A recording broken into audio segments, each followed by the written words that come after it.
Dalam gelap malam, tiba-tiba petir seperti menyambar tepat di sebelahku.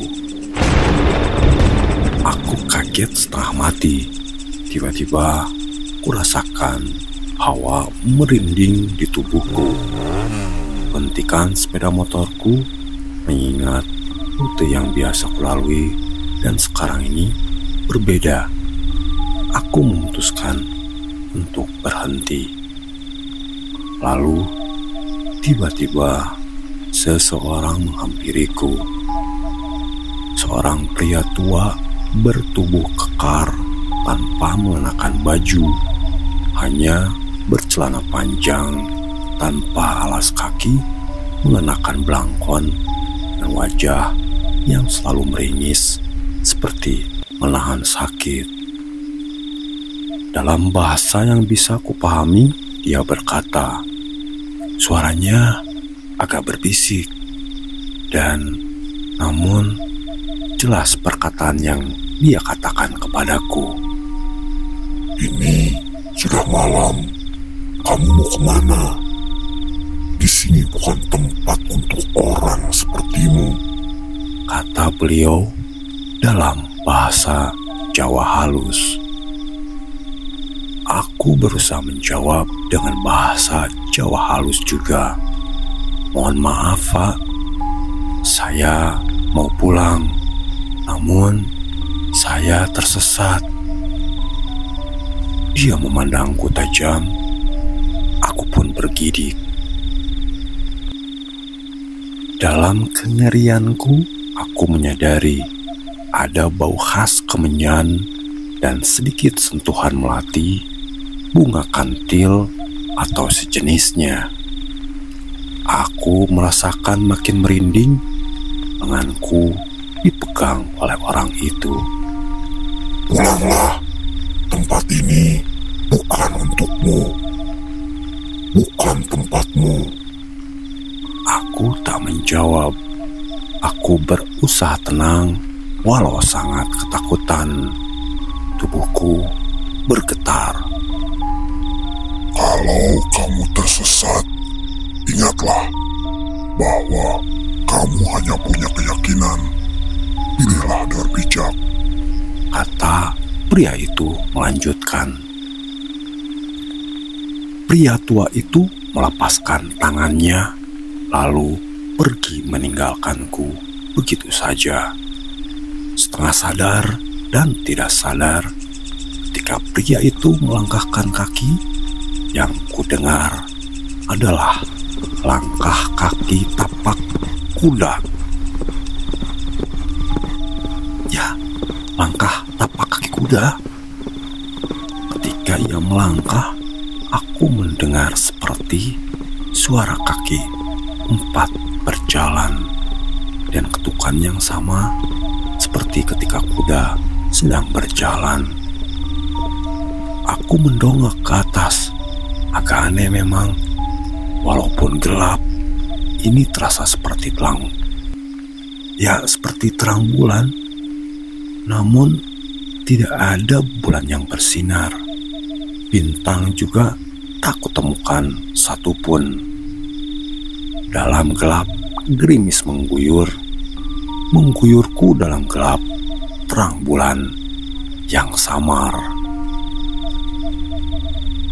Sepeda motor lalu kunyalakan, namun sayang, motorku yang sebelumnya memang kurang sehat, sekarang bisa dibilang sudah sekarat. Motor tua, macet, dan agak brengsek ini tak bisa diajak kerjasama. Lalu, sekonyong-konyong, pundakku ditepuk seseorang. Aku merasakan kaget dan sangat tersentak. Aku membalikkan tubuhku dan kulihat seseorang ada di belakangku. Seseorang wanita yang tersenyum, namun senyumannya ganjil. Di dahi sebelah kanannya mengalir darah yang masih mengalir dengan menetes-netes hingga menyentuh bibirnya. Wanita itu berbau anyir, dan aku lihat pakaiannya bukan seperti pakaian zaman sekarang. Itu pakaian adat Jawa lengkap dengan sanggul di kepala, dengan kebaya hijaunya, dan matanya selalu melotot, namun tak pernah memandangku. Tubuhku kaku, keluh, dan tak bisa berbuat apapun. Wanita itu terus melotot sambil mengeram. Lalu, dalam bahasa Jawa kasar yang dapat kupahami, dia bersuara dan agak berteriak. Kamu tahu jalan pulang kemana? Kulihat wajahnya, matanya selalu melotot, tapi tak pernah memandangku. Seolah dia memandang ke arah lain. Dengan senyum namun ganjil, dan itu membuat aku semakin merinding. Menahan nafas, tak bisa aku jawab pertanyaan itu. Kamu harus antar aku pulang sekarang. Kata-katanya sangat keras. Aku masih tak menjawab. Ketakutanku terlalu mengekang tubuhku. Kamu tahu bisa kesini sekarang. Antar aku pulang. Wanita itu masih berteriak dan masih tak memandangiku. Lalu, tangan wanita itu memegang pundakku. Aku yang di depannya hampir saja jatuh pingsan, tak sadarkan diri. Kamu tidak pantas. Dia tak melanjutkan perkataannya, hanya meremas pundakku dengan sangat kuat, lalu melepasnya dengan kasar, seperti menarik pundakku.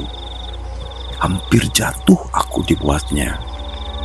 Aku tak berkata apa-apa, membisu dan takut. Kini, dan wajah yang tiba-tiba agak ketakutan, dan matanya masih melotot, wanita itu mundur dengan masih melihat ke satu objek yang sama. Entah aku juga tak paham.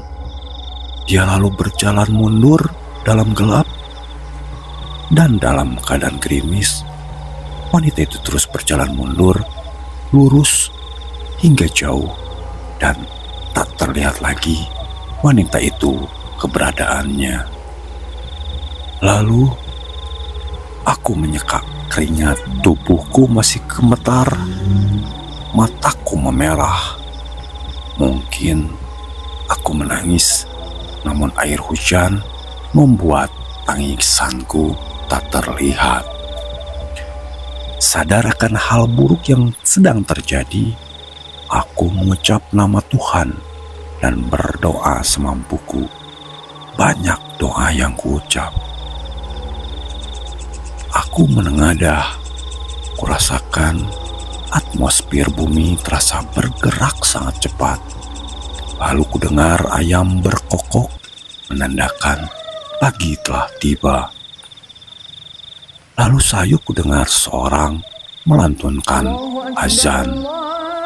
Azannya semakin banyak, bersahut-sahutan, seperti disiram air dalam panasnya api.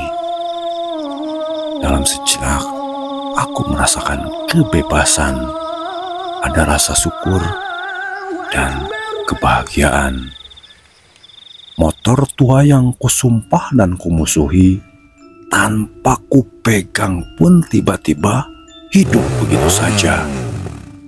Tak kuambil waktu lama, kuputuskan untuk pulang. Aku memang sudah selangkah untuk pulang. Namun, kurasakan pundakku yang diremas wanita tadi kini sangat berat, seperti menahan sesuatu yang aku pun tak paham. Aku masih tak peduli, dan kupikirkan hanya pulang. Ketika hendak memasuki rumah, Tiba-tiba, saking beratnya beban di pundakku, aku pun terjatuh, tak sadarkan diri.